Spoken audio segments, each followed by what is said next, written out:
Okay guys, welcome back. Today we're having this other question to solve for x, given that you have 4 to the power of x and that. Okay, the strategy we're going to use here is to divide everywhere by this number. Since it's the highest number, so it should be easier to solve. You can divide by any of the number, but I prefer using this so that it should be the biggest number under it. I'm actually a network engineer, so in computer engineering in University of Buea, Cameroon, and I'm also doing mathematics as part-time job, being a YouTuber and also doing other content creation. Okay, let's focus, subscribe, and let's go. Okay, let's come up with the problem statement. Okay, let's do it. We divide everywhere by 9 to the root x. Okay, 9 to the root x and 9 to the root x. On basic law of indices, you know that if you have a to the m all over, we have a to the m all over b to the m, that will be equal to a all over b all that to the power m. Okay, that is exactly what we're going to be doing here. This one and this one will cancel to have a 1. Okay, therefore we're going to have 4 all over 9 to the what? Power of x plus 6 all over 9 all the way to the power of x equals to 1. That is exactly what we're having. Okay, at this other point now, we can do something else. We know that 6 all over 9 can be what? 2 third, because 6 is 2 times 3 and 9 is 3 times 3. That's 2 third. And if we look here, since we have 2 third here, if you make this to be 2 third also, you can make the question to be easy to solve. Okay, hence 4 is what? 2 times 2 and 9 is what?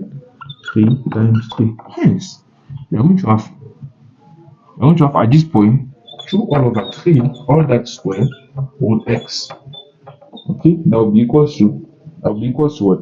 2 all over 3 root x all that square plus 2 all over 3 root x equals to 1.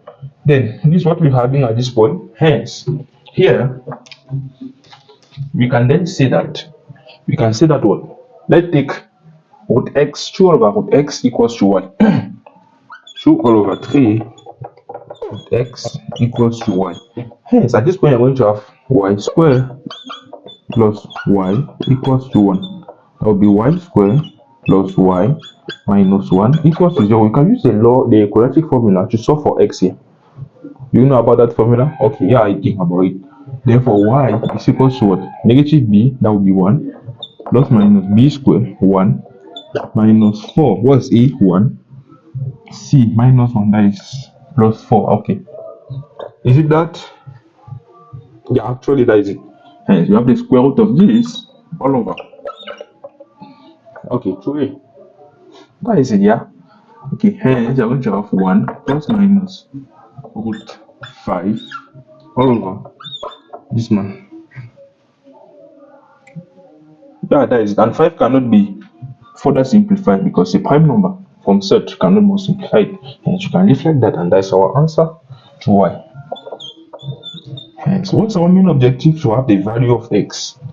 Therefore we know that y is this. Therefore 2 all over 3 root x is equals to 1 plus minus root 5 all over this man. Hence our root x is equals to what? We can apply a basic principle, that is what?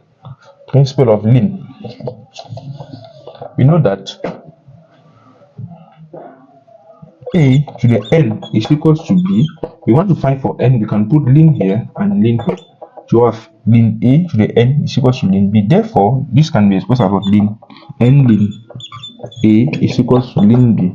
Therefore n is equals to ln a ln b all over ln a. That will be equals to, okay, ln b all over ln a. I want to do something that will be more than me. We just end there. Okay, same thing here. That will be equals to ln of this 1 plus minus root 5 all over this man divided by what? What's happening? Divided by, okay, in that we have to put ln here and ln here. Okay, that will be all over ln of 2 third. Hence we are just going to square here to remove the square root. Hence we just have to square here also. Therefore our x equals to Lean that up plus doing this over this, all that is good, and that's our final answer. Do you like this video? Yeah, I know you subscribe to the channel, and let's see in the next video.